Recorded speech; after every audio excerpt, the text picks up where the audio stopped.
Kimberly Culp here with BridgewayAcademy.com. This is our Homeschooling Help in a Minute video, and we're doing a series on learning styles. If you don't know what learning styles are, you can check out our video on learning styles on YouTube. If you don't know your learning style, you can go to go.homeschoolacademy.com to take our short quiz and learn your child's learning style. Today we're going to talk about the doer.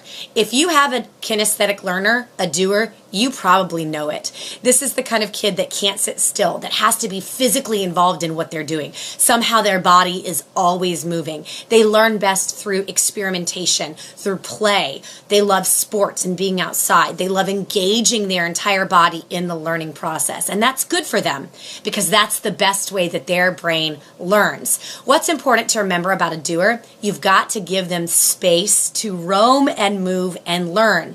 They literally need to be active while they're learning. So some good tips for a kinesthetic learner: if you have to have them sit still, have them sit on an exercise ball. Give them something to do with their hands, a squeeze ball, a clicker. Have them chew gum. A kinesthetic learner needs to be moving. Repetitive movement like chewing gum or jumping on a trampoline helps to release serotonin in the brain to help get them to engage. How do they learn best? Well, they learn best by being physically involved in the learning process. And what does this mean? This means they're going to need to act it out. They might need to be moving while they're learning, studying spelling words, going up and down the stairs, learning times tables, multiplication, division, while jumping up and down on the trampoline.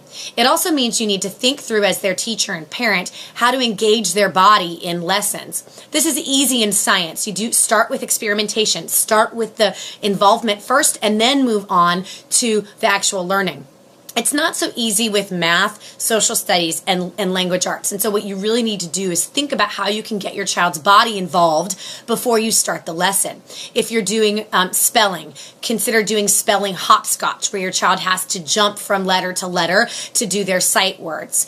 When you're studying social studies, allow your child to get dressed up as a character, to act out, and to be part of the learning process when they're learning history. And for language arts, the possibilities are really endless. As long as their bodies are moving, get them writing their spelling and sight words up on a large chalkboard, have them writing spelling in cinnamon in a tray.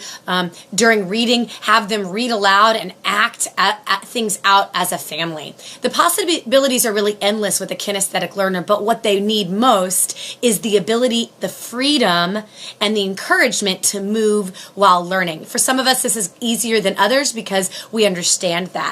As parents, we want our kids to sit at a desk sometimes or to sit at the table to learn, but kinesthetic learners just won't retain information and learn best that way. If you give them the ability to move and the room to do so, I promise your kinesthetic learners will retain more and they'll be more engaged and having fun during the learning process.